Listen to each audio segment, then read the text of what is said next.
Frères et sœurs, chers amis, chers paroissiens, rendons grâce à Dieu et contemplons celle qu'il a choisie pour venir jusqu'à nous, pour nous donner Jésus, car l'annonciation faite à Marie peut être considérée comme le premier moment de la vie chrétienne et de l'histoire du salut.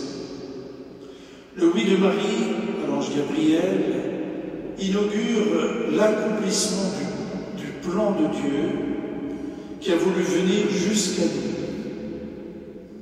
Le oui de Marie manifeste sa disponibilité et sa liberté, afin que se réalise ce que Dieu avait annoncé par la voix du prophète Isaïe. La parole qui sort de ma bouche ne me reviendra pas sans résultat, sans avoir fait ce qui me plaît, sans avoir accompli sa mission. Puisque Dieu voulait faire participer la créature humaine à l'accomplissement du salut, il a donc choisi cette jeune fille d'Israël, puis préparé sa demeure dans le cœur de cette humble femme qu'il a comblée de grâce.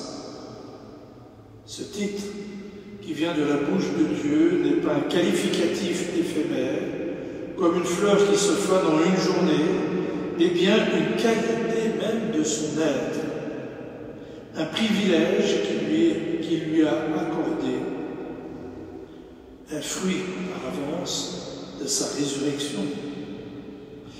Marie avait l'âme assez pure, le cœur assez aimant, l'esprit assez humble pour dire oui à la volonté de Dieu pour une telle mission. En elle, Marie, Dieu rend accessible la plénitude de la grâce à toute l'humanité. Il en fait participer celui qui met sa foi en sa parole et qui lui attribue sa confiance, qui lui accorde sa confiance. L'annonciation de l'ange à Marie révèle aussi la Trinité. Le Père envoie le Fils, incarné par l'œuvre de l'Esprit Saint, dans le sein virginal de Marie, dont l'âme est pure. La conception de Jésus dans son sein n'est pas virtuelle, mais bien réelle, par son oui à l'ange Gabriel, afin que, je la cite, tout se passe selon la parole de Dieu. Marie donne son consentement à la volonté du Père. C'est le plus grand miracle de l'histoire humaine. Le oui de Marie exprime au plus haut degré la liberté humaine de celui qui met sa confiance dans le Seigneur. La réponse de Marie ouvre sa vie à la pleine co-responsabilité à l'œuvre de Dieu, l'œuvre du salut.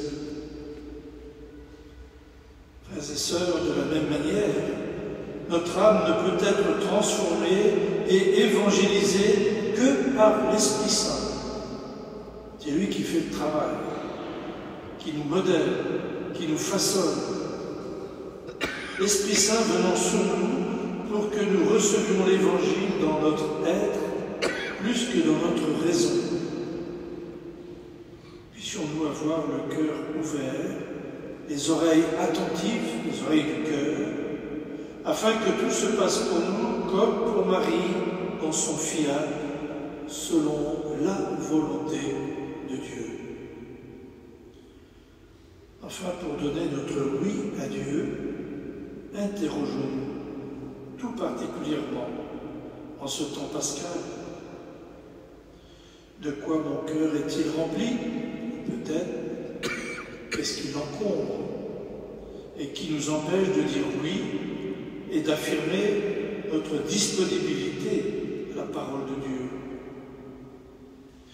Suis-je prêt à me purifier pour en faire une demeure accueillante à la parole de Dieu, afin que tout se passe pour moi, pour nous, pour chacun de nous, selon sa parole? Frères et sœurs, prenons Marie avec nous C'est par elle, vous le savez, que Dieu a voulu venir jusqu'à nous, comme l'écrit et le répète souvent Saint Louis-Marie, Grignon de Montfort. C'est donc par elle que nous pouvons aller jusqu'à Dieu par son Fils Jésus. À Jésus, par Marie. Puissions-nous l'accueillir en nos vies, en nos âmes, en nos cœurs, en nos esprits, par Marie, par l'intercession de celle que Dieu a choisie pour venir jusqu'à nous. Demandons à Jésus d'augmenter en nous la foi, l'espérance et la charité, afin que nous puissions accueillir sa parole et que sa parole puisse porter en nous des fruits de l'évangile de la paix, de la réconciliation, de la fraternité et de la vérité.